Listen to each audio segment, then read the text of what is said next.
And so I'm really excited about the strangers getting less strange by the moment, or more strange by the moment, depending on how you look at it, around the table.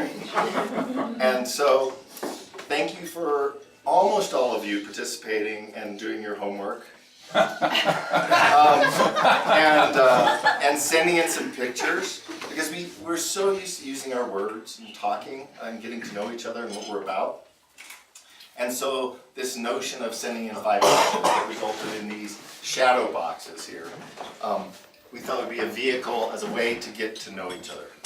So, as you've figured out by now, the pictures that you sent in have been carefully printed, cropped, arranged by some long, late night hours to create this little snapshot of what matters to you, what you believe in, what is important to you, what inspires you. And so we thought this would be a wonderful vehicle to get to know each other, not through words, but through images. So what I'd like to do over the course of the evening, we want to find out, you probably have a few theories already, you know at least who one of these is, everyone here, is get to know each other through these. So the purpose of the shadow box is this really is yours. It's something that represents things that you thought were important, but this is now something that you can not only introduce yourself to others and a way to get to know each other, but it's also a way to reflect and get to know yourself. As you go through the next couple of days and you think about where am I going, what do I stand for, those are some of the questions we'll be asking ourselves. You can fall back to this, well, why did I choose this picture? Why is that important to me? Where have I come from? And so it's not just for others, but it's also for you. This also can be a work in progress. These are shadow boxes, and it is not that hard. Take these off the wall and pop this open, and as long as your object is not bigger than 1 inch, to put things in there. Maybe it's a sketch of you, maybe it's a pine cone you found or whatever. And consider this a living representation of yourself and the journey you're on. There's some big pins over there on the table. We got big pins, tacky glue. Oh, yeah. So, by the way, you can keep eating. Elk shoulder? What I'd like to do is take about 1 minute for each person. And I think we'll do like 5 or so, so we're taking In between courses? and we're going to do some now, then we'll break, and then we'll pick up. By the time we're done with dinner, hopefully, you'll be near the end and everybody's had a lot of liquor and yours will sound really good. But you might be this person and you got chosen early, that could happen too. So what I'd like to do is just sort of facilitate the introduction of each of you to the rest of the group. So we're going to start here, upper left. We're in a society where we read from left to right. And so at this point you've had a chance to look at all of these, and without saying who you think it is, what do you have, what observations do you have about this person? Words that come to mind? Anyone?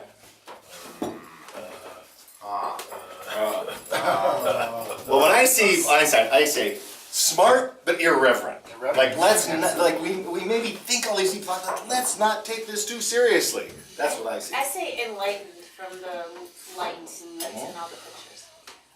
The way the light is. An Eastern influence. So let's hear about 1 minute. By the way, as your turn comes around, you can just say, I want to spend 1 minute talking about this photo. Or you can say, here's the one thing that's the theme through all this.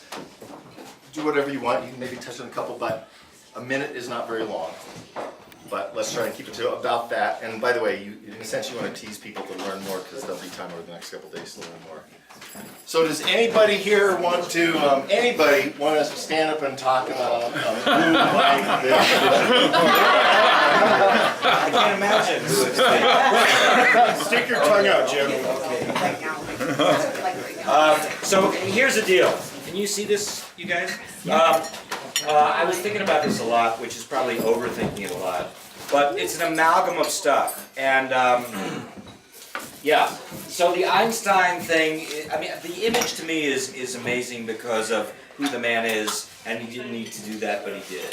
And the humor in it all is powerful, which sort of lines up with the Beatles for not only the music part, but how irreverent they were and how they changed the world. I think what needs a bit of explanation is this image of Grand Central Station I'm a die-hard New Yorker. I so associate with the feeling of that city and what goes on there. And having just been there a week ago, I was incredibly moved by, I don't know, the texture, the fiber, the age, the dirtiness, and the hipness of New York. So this is a really old image, but Grand Central Station with this light coming through it is just crazy for me. And the other little piece here is Shwedagon Pagoda in Yangon, Myanmar. I was there, took this photograph before it was liberated. And the level of spirituality in that place and how you feel as you walk through it is incredibly deep and moving. And you know, it was just amazing, especially in that society. And the final shot is this little piece of, it's actually Barcelona, shot from the air. And if you look at it, there's an incredible pattern to the buildings and stuff, and it's all about sort of recognizing that in life. So all of this stuff mushed together felt like an apt representation. Is that a minute? That's a minute. Okay. Oh, good, that's Ruby. fast. All right, oh, big applause for going first. Yeah. Okay, back on the wall. Has everyone had a chance to? That We looks put the familiar. Yeah, there was a slight I think it's infraction here of the order. But imagine you don't know who this is, and what words come to mind? Natural. This person. Natural. Yep. Oh. Wet. Wet. Yes. Inquisitive. Anything else? Inquisitive. Inquisitive. Spiritual. Yes, Spiritual. I think so. That was mine too. Yes. Clearly spiritual. Yep. Let's hear more about the Human. inspiration behind these. Don't choke, Norm. Actually, two of these photos are my all-time favorites. This is, and the photo's not so great, but it's the thing in the photo. This is a silver sword on the top of Haleakala volcano on Maui. And it is so absolutely such a bizarre plant. There are no other plants this size. All the rest of them are like a few inches high. And it's an endangered species and only exists in the crater in Haleakala and a few high ones. I mean, it's just, for me, it's like one of these great mysteries. This other one I took in a full moon with a bunch of crystals in a jar, and this kind of new agey thing where you put them in salt water and recharge them and stuff that my housemate was doing. But they were so glowing in the moonlight. You know, again, it was just total mystery for me. And the other two are just composites. You know, these are just images that really capture me when I was on Maui. And they just speak to just not knowing and just accepting what you see in front of you and not giving any story to it. And just accepting it for absolutely what it is without any words. And the smile one's just fun. We did discover Norman's playfulness today on our hike.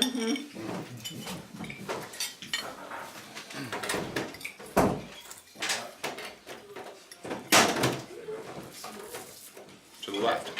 Joe, you curated this. What's happening?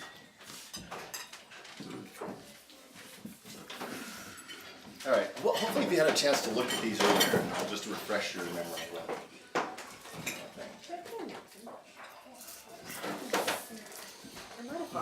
You got some catching up to do. But visual channel's a very rapid information channel, right? What words come to mind? I only saw the heart, so I'm gonna say happy. Happy. Happy. Are they patriotic? Patterns. Or Or at least Cuban.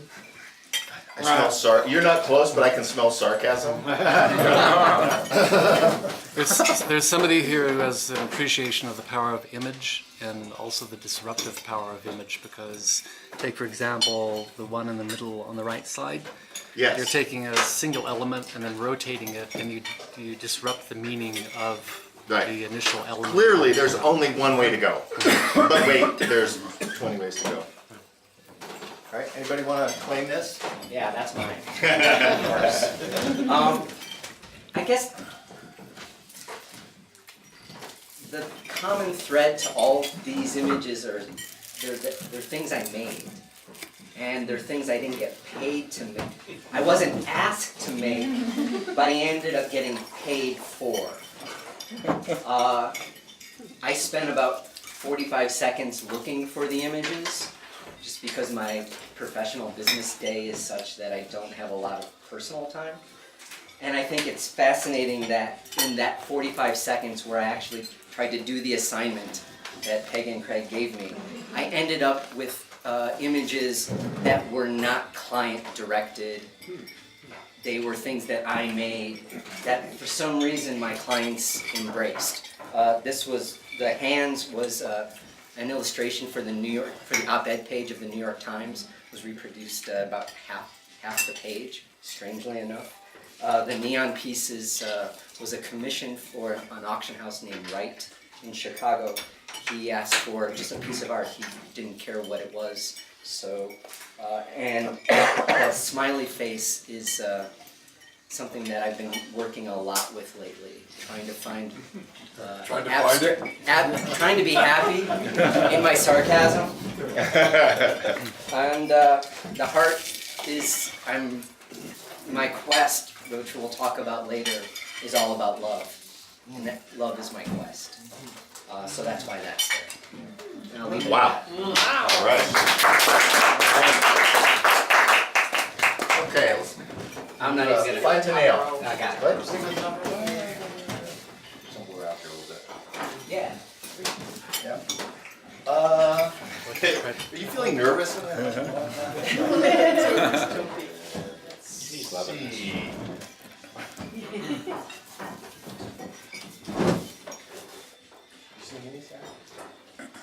In here, but hopefully it can refresh your. So there's some dark figure creeping over that. There's an assemblage of some significant people there in a little collage. Moy Bridge. You know, suddenly we have an new understanding of time through photography. I admire that. Clearly moved too quickly. Words come to mind? Ambition. Motion. Motion, yes. Yeah, because with the runners, there's a place in there, right? By the way, I might point out, this is a picture of Corkins, and this is a picture of someone with their head in the sand. Just saying. I'm just saying, I want an explanation, and I want it now. All right. That'll be my guy. Top right is Subcomandante Marcos, who led the Zapatista uprising in 1992 in Chiapas. And below is the square in Egypt where the protest took place that knocked that man out of power. I included it because I'm deeply moved by the possibility of changing the conversation in politics. And in the instance of Subcomandante Marcos, you had a case where somebody was using the power of the internet to disrupt the normal power cycle, draw attention to something that was going on so the Mexican government couldn't come in and kill everybody.